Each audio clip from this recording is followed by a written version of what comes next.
आणि आता मुंबई उपनगरातल्या टॉप 9 बातम्या। अंधेरी जोगेश्वरीमध्ये आज 18 तास पाणीपुरवठा बंद राहणार, नागरिकांना पाणी जपून वापरण्याचं आवाहन। 2023-24 या वर्षामध्ये बेसला 698 कोटी उत्पन्न तर 3183 कोटींचा खर्च। उत्पन्नात वाढ आणि खर्च कमी करण्यासाठी बेसच्या ताफ्यात आता मालकीऐवजी भाडे तत्वावरील बस दाखल होतील। गणेशोत्सवाप्रमाणे ईदच्या काळात देखील लाऊडस्पीकरचा वापर हानिकारकच, जनहित याचिकेवर सुनावणी करताना मुंबई उच्च न्यायालयाची महत्त्वाची टिप्पणी।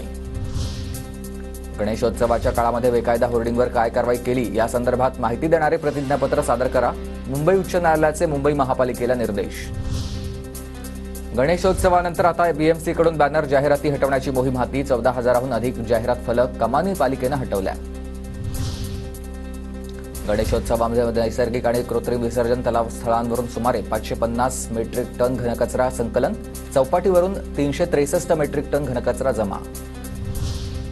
2 वर्षात ज्येष्ठ नागरिकांसाठी लोकलमध्ये स्वतंत्र डबा, एका मालडब्याचं ज्येष्ठांसाठीच्या डब्यात रूपांतर, रेल्वे प्रशासनाची उच्च न्यायालयाला माहिती। म्हाडाच्या मुंबई मंडळाच्या 2030 घरांच्या सोडतीच्या अर्ज विक्री स्वीकृतीला प्रतिसाद, महागड्या घरांची संख्या अधिक असतानाही अर्ज विक्री स्वीकृतीचे प्रमाण समाधानकारक आहे। आतापर्यंत 1 लाखाहून अधिक इच्छुकांनी अर्ज भरले। म्हाडा भवनात हिरकणी कक्ष उभारण्यात येणार आहे, कामानिमित्त तान्ह्या बाळाला घेऊन येणाऱ्या महिलांसाठी सुविधा।